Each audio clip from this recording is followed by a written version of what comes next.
Throughout the tapestry of human history, countless legends have been woven tales of gods, heroes, men, and women whose deeds echoed through the ages. We remember Achilles, we speak of Cleopatra, we know the stories of Thor, but what about the ones that slipped through the cracks of time? The legends that were once whispered from parent to child, only to fade into silence. What makes a story so powerful that it survives millennia, and what causes another to be forgotten? Today, we delve into one such story. Is it a lost piece of history, or a myth born from the hardships of the past? We may never know for sure, but the tale itself is a legend worth telling. Our story begins in the year to 50 AD, on the wind-swept border between what we now call England and Scotland. Here, on a small, humble farm, lived a young woman named Reyna. Her life was a constant struggle, a testament to human resilience. Her husband, once a strong partner, was now confined to his bed by a malady that stole his strength. Yet, their home was far from empty. It was filled with the vibrant energy of their for children, a clever 9-year-old, a curious 7-year-old, a playful 5-year-old, and a 3-year-old just beginning to understand the world. Despite the endless work and the gnawing worrying, love was the one crop that never failed on their farm. It was the bedrock of their existence, the glue that held their small world together. Life was hard, but it was their life.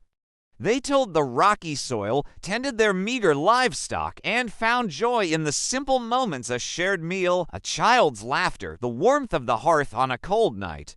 But their small patch of earth was perched on a precipice, not just geographically, but politically. The King of England, a man whose pride was as vast as his kingdom, ruled to the south. To the north, the King of Scotland, a man of equal pride and ambition, held sway. These two rulers were like feuding lions, constantly battling over territory, power, and taxes. For a small farmer like Reyna, these royal disputes were not distant political games. They were a constant threat that loomed over her family's survival. Every demand for taxes, every skirmish on the border made life more precarious, more expensive, and filled her heart with a cold, creeping dread. She wasn't just farming land, she was trying to cultivate a future for her children in a world determined to trample it. One fateful afternoon, as the clouds gathered over the hills, a formidable entourage arrived at Reyna's farm. It was the King of Scotland himself, flanked by his royal guard. He didn't come to bargain or negotiate. He came to declare. With a voice that carried the weight of his authority, he informed Reyna that her farm, her livestock, her home, and indeed, her entire family were no longer her own. They were now the property of the Scottish crown. Her life's work, her family's future, was seized in a single, heartless decree. Despair threatened to swallow Reyna whole. How could she feed her children? How could she care for her husband? Her world had been stolen from under her feet. News, especially news of such a bold move, travels fast along a contested border. It wasn't long before word of the Scottish king's proclamation reached the ears of the King of England. Enraged by this brazen overreach, he didn't just send a messenger. He rode out himself, accompanied by a small but formidable army. He arrived at Reyna's farm to find her standing amidst the ruins of her hopes. But the English king offered not a threat, but a promise. He vowed to protect her land and her family. He declared that she would pay no taxes, no levies to his crown. His only condition was a simple, fair promise, that he would buy all the produce she could grow, and all the meat she could raise, at a price that would honor her labor. It was a lifeline, an unexpected glimmer of hope in the deepest darkness. Two kings had laid claim to her life, one with a chain, the other with a promise. That night, under the cold, indifferent gaze of the moon, Reyna made a choice. This wasn't about loyalty to a king or a crown.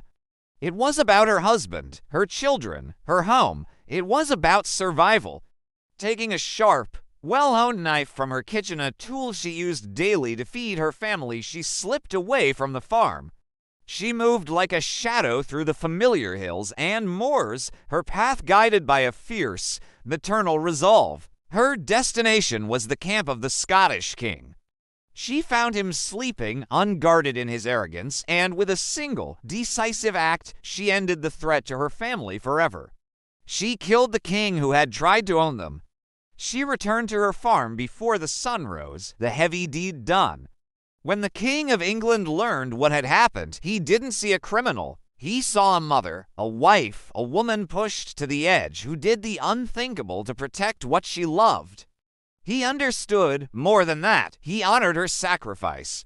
He kept his promise and went even further, bestowing upon her a sum of money that was, to her, a fortune. With it, Reyna didn't seek power or luxury. She invested it back into the earth, improving her farm, making it flourish. She used it to seek out healers and remedies for her husband, bringing comfort and a chance at recovery. For her children, the money meant security. It meant their future was no longer a question mark, but a promise of something better. The Legend of Reyna, the farmer who took on a king, is a stark reminder that the fiercest warriors are often those with the most to lose. Her story, whether fact or folklore, tells us that true power isn't found in a crown, but in the unbreakable love of family. Thank you so much for joining us on this journey into the past. If you enjoyed this forgotten legend, please like, subscribe, and hit that notification bell so you don't miss our next story. See you next time.